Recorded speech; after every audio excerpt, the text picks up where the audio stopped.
Good evening, ladies and gentlemen. Welcome to Metal Talk, and welcome to the incredible Mr. Danny Bowes. Mr. Bowes, how are you, sir? I've been better, but I've certainly been a lot worse. Let's put it that way. Yeah. So obviously, with the accident and everything, it's great to see you. You're starting to do stuff again. Can you just sort of talk us through just briefly, the past few years, in fact? Okay. Hard to do it briefly because a lot happened. But essentially what happened, we had a party in August 2022, band party. Several of us had reached a milestone age. And originally it was going to be in 2020, but COVID killed that. And then we tried again in 21 and COVID killed it again. All right. So we finally got to do it in 2022. And we'd had a busy summer. We were all really enjoying a bit of downtime, looking forward to the party. And we had all our friends and family. It was in a country club in Surrey. It was really, really, really good. From what I'm told anyway. I remember it was a really nice place. But as the evening wore on, people thought that I was behaving very strangely. Bit like I was really drunk, slurring my words and staggering about a bit unsure on my feet. And to be honest with you, I was at that point having a stroke. Right. So nobody knew. They just assumed it was drink. It was a social evening. Yeah. I was behaving a bit strangely, and I asked my wife. I forget what time it was. It was towards the end of the evening. I asked her if she would kind of put me to bed because I didn't feel very well. And she came with me. We walked from where the party was. There was a lot of up and down the stairs. And we got to where our accommodation was, which was probably 5-6 minutes away. And she says, I got there. Oh, sorry, that's my dog barking. So she got me back to the room, and a lovely place. She says, I got there really well. And she was fiddling around with a door key to let us into the room. It was up sort of 2 flights of stairs. And she heard a noise and then looked round to see me falling backwards down the flight of stairs. Goodness. And I think it was fairly spectacular. I think my training as a stuntman obviously came in. Right, yeah. Quite well, because I left the top step, and first time my head hit the floor was on the bottom step. So that was like 12 stairs later, concrete step. So yeah, wow. It was a bit of a horrible thud, she says.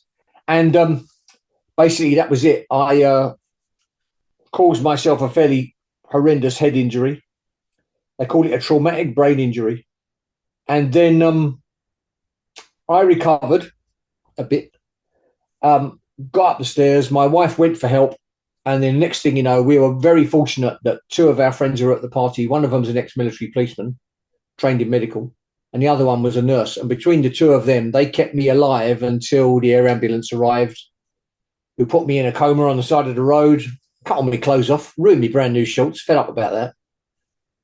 And then next thing you know, I was in St. George's in Tooting, and they told my wife that she should say goodbye to me because they thought I was going to die.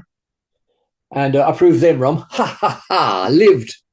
And yeah, I think that was it, really. I mean, that was the beginning of it. And next thing I knew, it was 3 weeks later. I woke up in hospital and I'd been moved. And then they told me what had gone on, and I had a long road ahead of me. And then next thing you know, I fell out of bed. Right. Because I got no balance. My balance was shot, gone completely as a result of what happened to me. They can't tell me whether it was the stroke or the brain injury which has affected my balance, because unfortunately the injury was directly behind where the stroke had occurred. So initially they didn't know I'd had a stroke. They just thought I was drunk and fell down the stairs. It was only afterwards that they discovered it. So anyway, it's there begins a kind of very long, boring, drawn out tale of me trying to basically get back to health. Yeah. So, it's dull, but it's what it is. I can't do anything about it. So I remember talking to Ben after you'd played at Rambling Man, and just that after he got past his his cancer diagnosis and everything, gone through all of that. And I said the outpouring of love for him then, and the support for you guys through that experience was huge. And you must have experienced exactly the same, because of all the crowdfunding and everything, the support of love that's been outpoured for you must have been quite overwhelming. I can't tell you just how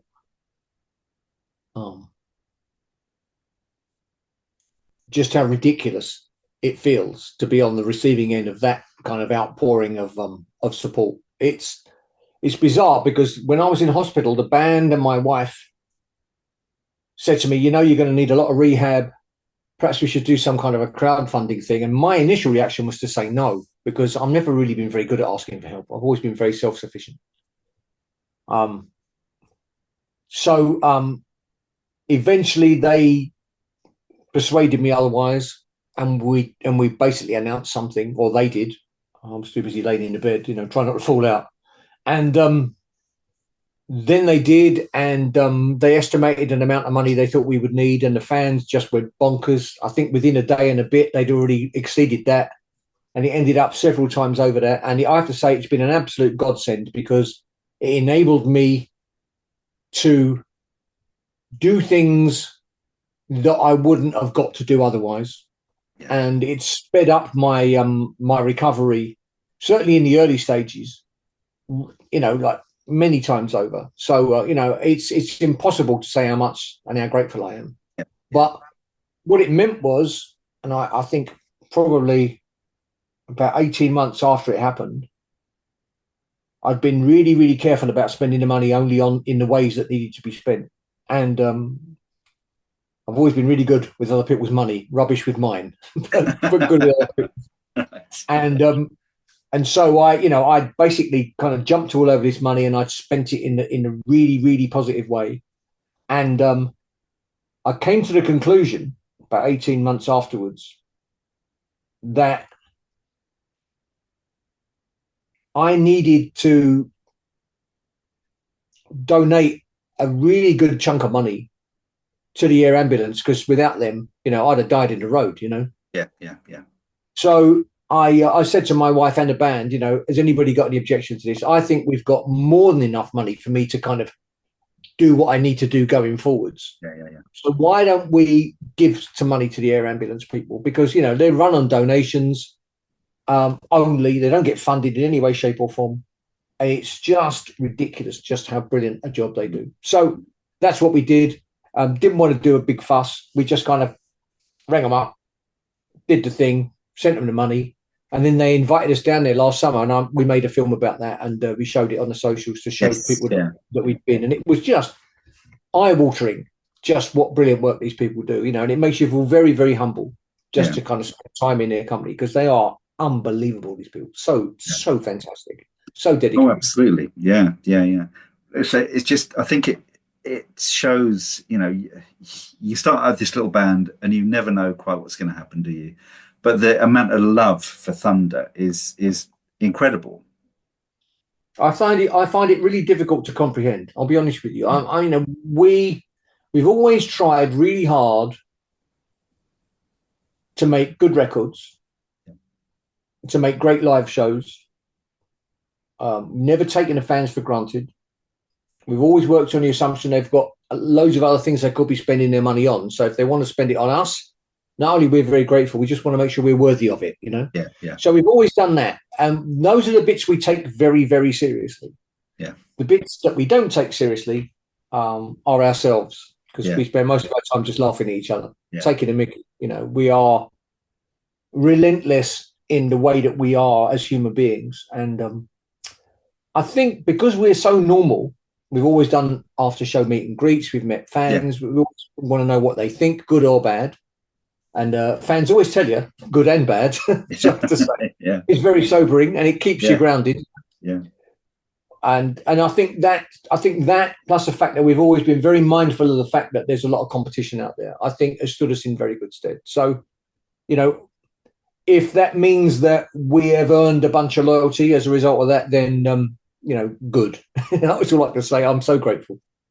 Yeah. So I bump into Harry quite a lot, and cross paths with Chris, and see Luke occasionally, and it's always lovely, and they're always sort of so warm and everything, and it's really nice, and I think obviously it's a reflection of you as people.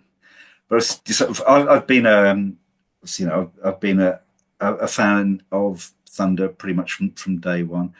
Prior to that, obviously, there was Terraplane. Yeah, sorry about that. Obviously, Terraplane, who actually, two tracks on this album, of course. Oh, bloody hell, I remember that. And I saw you opening for Foreigner at Wembley. 85. Yeah. It's funny, I remember that kind of stuff. Can't remember it last minute or just now, but I can remember loads of things from a million years ago. So I used to really like Terraplane. I know record company politics and everything, and sort of screwed that up. So to actually get through all that and to launch Thunder and everything must have been such a great thing, where you had much more control, I think, over what you do. I think Terraplane was a really, really, really great example of how a band can make every mistake it's possible to make,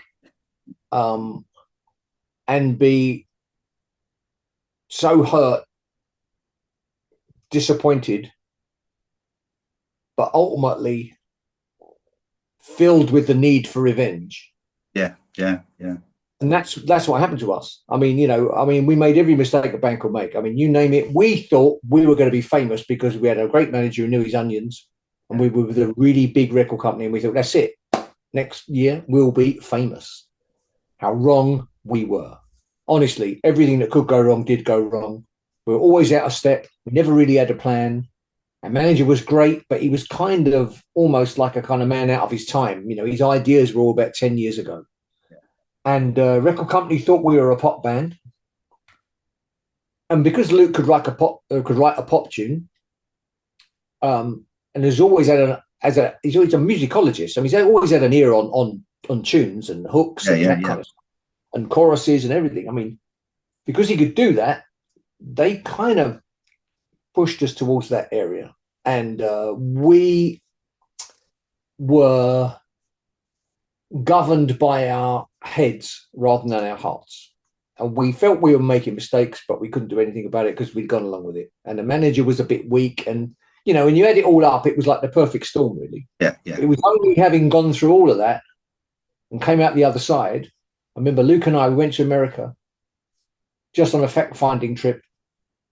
And I don't know how, but we got some meetings with some record companies.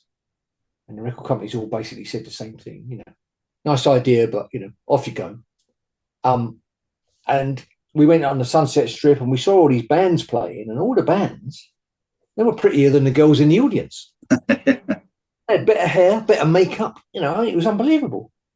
And Luke and I remember when we were coming home, we said to ourselves, we need to do it like that, but without all the makeup, because that's not really us.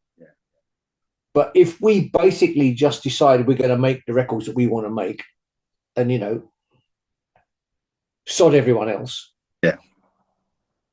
we'll probably be okay.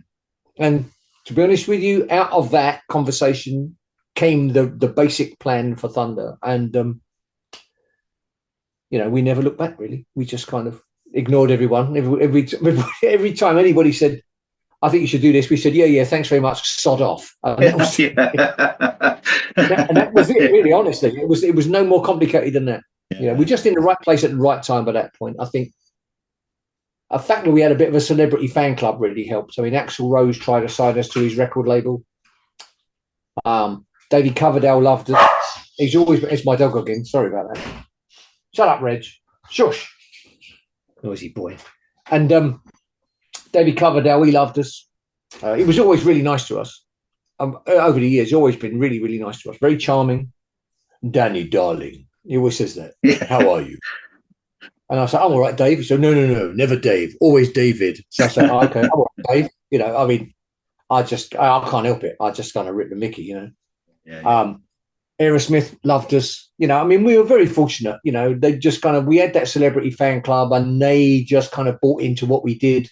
I think there's a lot to be said about it takes one to know one. You know, a good player can recommend or can recognise another one, and maybe that was it. I don't know, but we never had any trouble getting opportunities at the get go, and that was it was brilliant. The first time I saw you play as Thunder was supporting Heart, and I was more excited to see you guys. And I loved Heart, you know, and I still do love Heart, but I was more excited to see you guys play. And that was at Wembley when you came on. Obviously, at the end, you came on, did Rock and Roll with them as the encore. But I just heard that chiming riff for Backstreet Symphony, and that caught me immediately. And it was one of the last songs he wrote for the album. Strange, isn't it?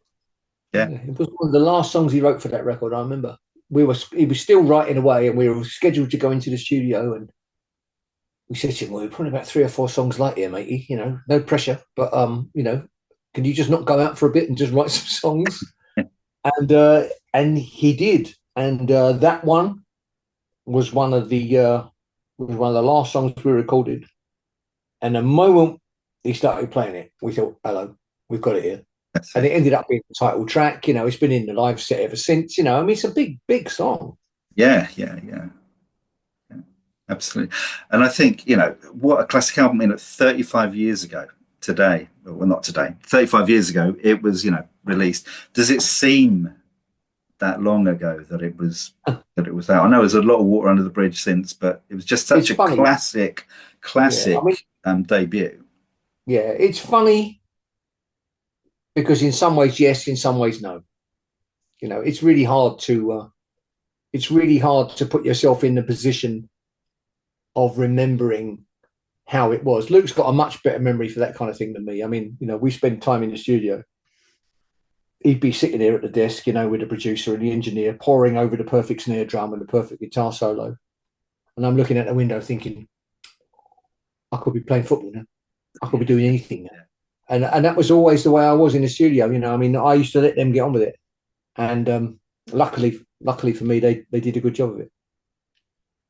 And of course, I say it's such, you know, just from the cover and everything, it's such a iconic album with so many great tracks. Again, like I said, I think, you know, for my money, it's probably one of the best rock debut albums of all time.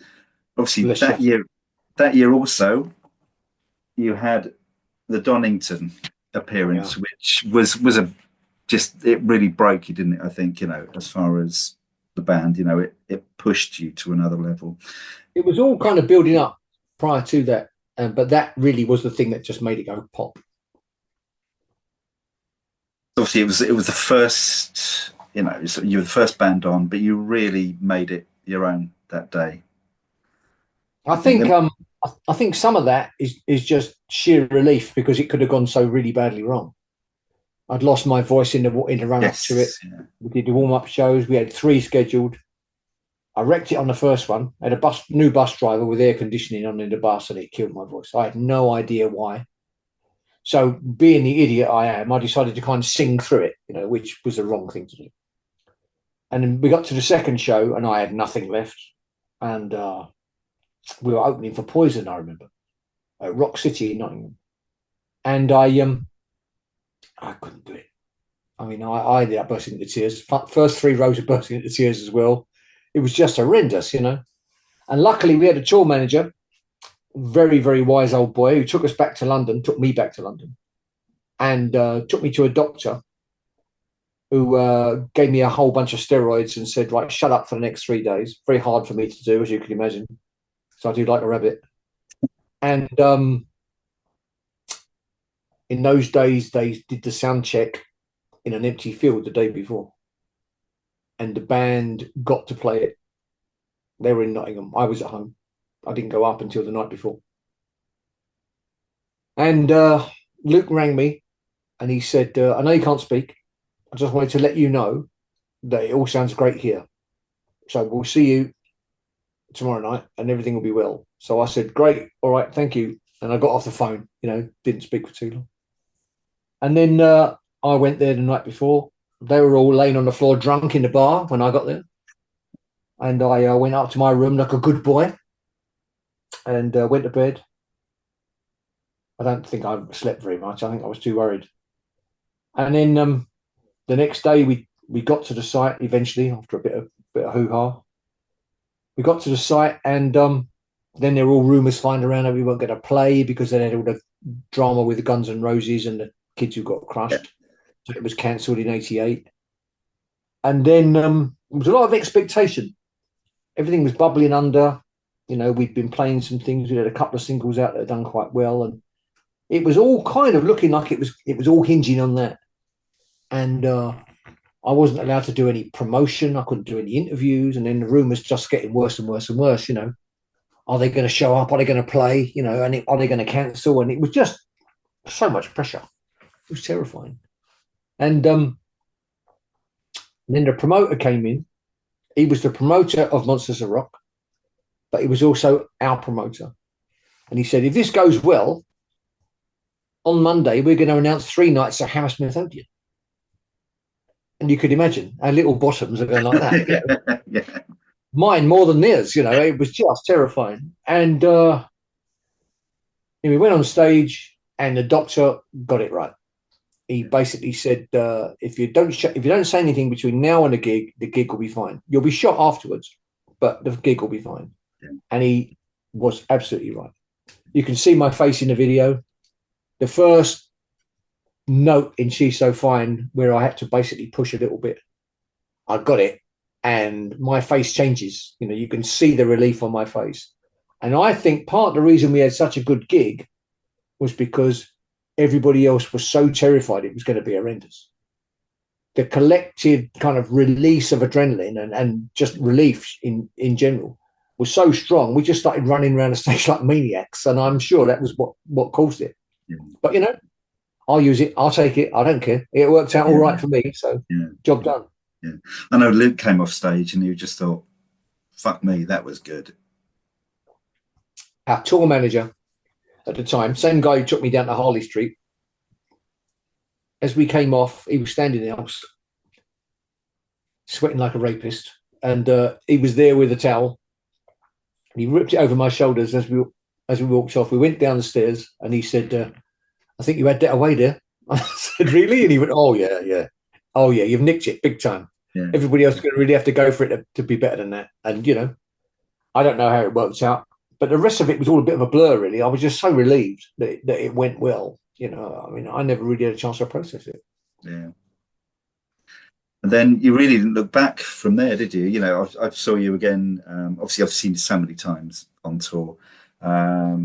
Seen you with Bon Jovi and Van Halen at Wembley, and Wembley Stadium, and all these key moments. I guess when you in this recovery time that you've had, there must have been quite a lot of reflection on all the stuff you've done. And was there a sense of, do you know what, if I don't do anything more, I've got a hell of a lot of memories? I'll be honest with you, those thoughts have gone through my mind. Nobody can tell you how long it takes to recover from a brain injury. In fact, one of the consultants I spoke to said, well, you can't hurry a brain injury, can you? And he was right. I thought at the beginning, I'm not having this. Mind over matter. It's how I've lived my life. I will just work harder and everything will be okay. And I was fully prepared to do that. And I soon learned that it doesn't matter with a brain injury how much you want to do something, or how hard you try. Some days you can do it, some days you can't. And some days you can't do it today, but you can do it tomorrow. And then the day after that, you can't do it again. Yeah. So, it's not linear. It's very frustrating, but it's what it is. Yeah. I'm resigned to the fact that I've got to do everything I can do, and I will, because I'm a bloody minded soul. There's no doubt about that. I mean, people have said it to me more than once over the last few years, and they're absolutely right, because I am. Faced with a choice, giving in or fighting, I will always fight. So I don't know how long it's going to take. Doesn't mean I haven't had dark moments, because I've had loads of them. But like you say, we've had a long career. No one expected it to last that long.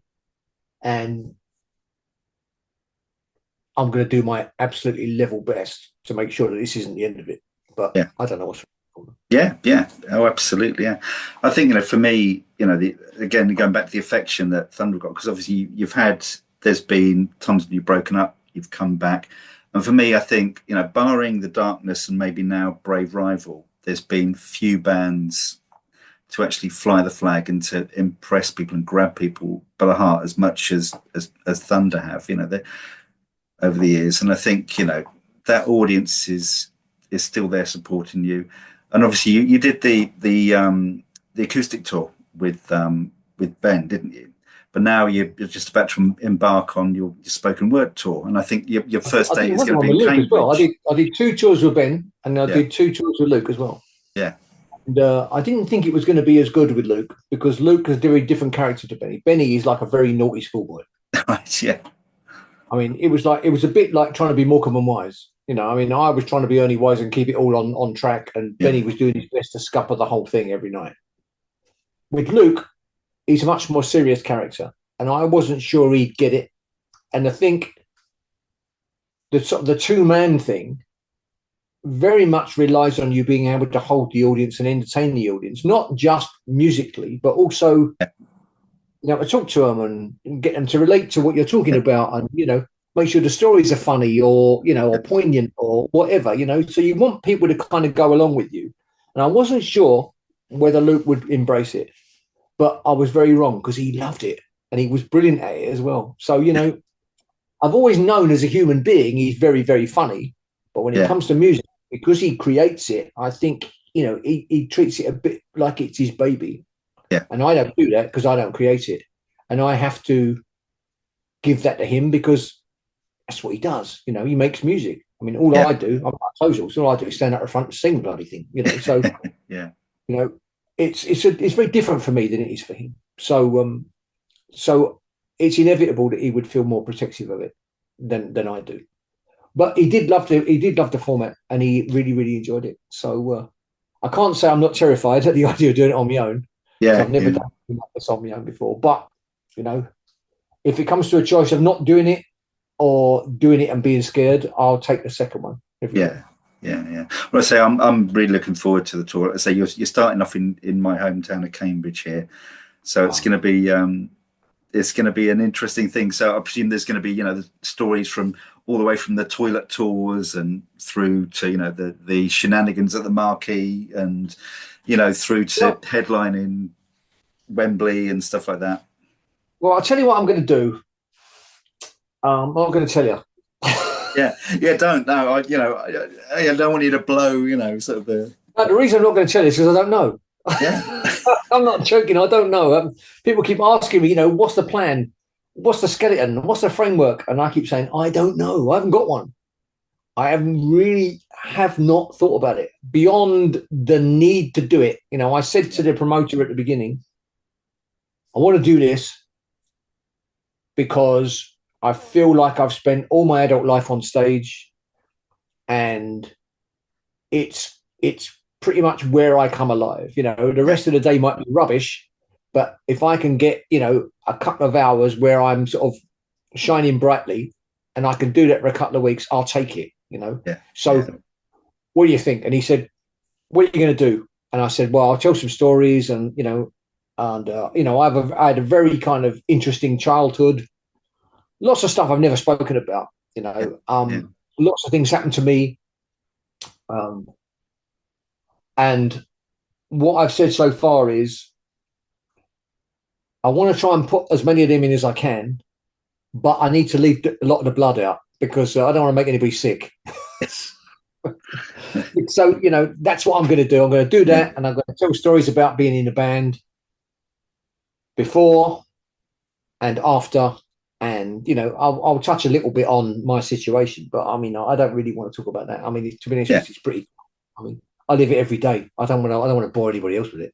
Yeah. There's enough to talk about in the past, and and it's looking at the present and at the future, isn't it? I think that's, as you say, you're incredibly positive, and you're a fighter, and you are looking at just taking each day as it comes and rolling forward. Well, I think you do. I think you have to work on the assumption that you've always got 2 choices. The first one is roll over, and the other one is to say, I'm not having it. Yeah. and I'm afraid I don't get no choice. You know, I can only do the second one, so it means I'd probably make my life quite difficult. And I know I've done it to myself over the years. Certainly singing in the band, live shows. I mean, you know, the band would say to me, "Well, don't hit that note." You know, it's like if you sing songs and they're all absolutely horrendously difficult to sing. If you've only got one album, it's all right. Once you get to 14 albums, yeah.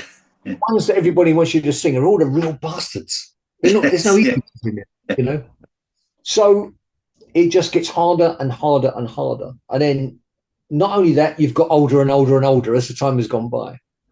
But when I was a kid, I spent all my money on records and going to live shows. And if the singer in the band didn't hit the note, I used to go away feeling like I'd been robbed, honestly. And when I got into a band, I'm pathologically driven to hit the note, because somewhere I believe in the audience is that kid like me. Yeah. And I don't want to send him away unhappy. So I've got to hit the note or die trying, one or the other. And that's made my life really, really hard. But I don't care. I'll do anything about it. Honestly, I mean, I'm being as honest as I can. Yeah. You know, I just do not want to dip out. I see other people dip out, and I understand why they do it. I understand why they do, because they've got other songs to sing, they've got a tour to do, they've got all those things. I don't care. I would rather worry about tomorrow and make sure that today is fantastic. And so a great philosophy. So that's a great way to end. So thank you so much for your time. Again, so really looking forward to seeing you on the tour.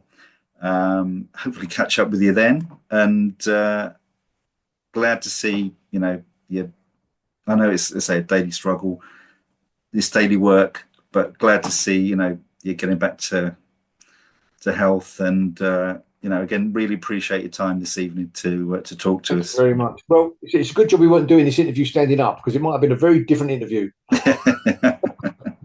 Sitting down, I'm not too bad, but standing up, I